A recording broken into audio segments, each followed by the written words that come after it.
সেই লেসপেন্সারদের পুনর্বাসনের চেষ্টা করে, হুঁশিয়ার করে দে, সাবধান করে দে, ব্রাহ্মণবাড়িয়ার মানুষ সেটা মেনে নেবে না।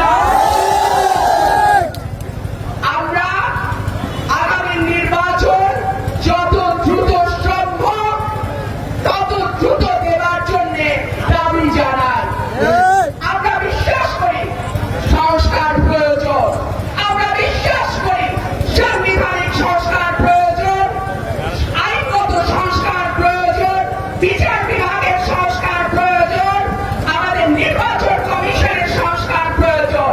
কিন্তু একই সঙ্গে আমরা এটাও বলতে চাই, সংস্কার সবচেয়ে বেশি ন্যায্য হয় যদি সেটা নির্বাচিত প্রতিনিধিদের মাধ্যমে সংস্কার হয়। সুতরাং আমি আহ্বান জানাবো, যত দ্রুত সম্ভব যৌক্তিক সময়ের মধ্যে মানুষকে তার ভোটের অধিকার ফিরিয়ে দিয়ে, বাংলাদেশের মানুষ ভোট পাগল মানুষ, বাংলাদেশের মানুষ 90 বছর 100 বছর বয়সে নাতির কাঁধে ভোট দিতে চলে যায়। সুতরাং বাংলাদেশের মানুষ 20 বছর কোনো ভোট দিতে পারে না। বাংলাদেশের মানুষ উন্মুখ হয়ে আছে, তবে তারা একটা ভোট দিতে পারবে। মানুষকে সেই সুযোগ করে দিন, মানুষকে তার পছন্দের প্রতিনিধি নির্বাচনের সুযোগ করে দিন, এবং যেই সংস্কার দরকার সেটা নির্বাচিত প্রতিনিধিদের মাধ্যমে হওয়াটা সুন্দর এবং সহজ। 5ই অগস্ট কিংবা জুলাইয়ের অভ্যুত্থান হঠাৎ করে ঘটা কোনো ঘটনা নয়। দীর্ঘ 17 বছর, অনেক লম্বা সময় আমরা আমাদের অসংখ্য ভাই হারিয়েছি, অসংখ্য নেতা কর্মী হারিয়েছি। আমাদের নেতা কর্মীরা গুম হয়ে গেছে, ঘরে ফেরে নাই।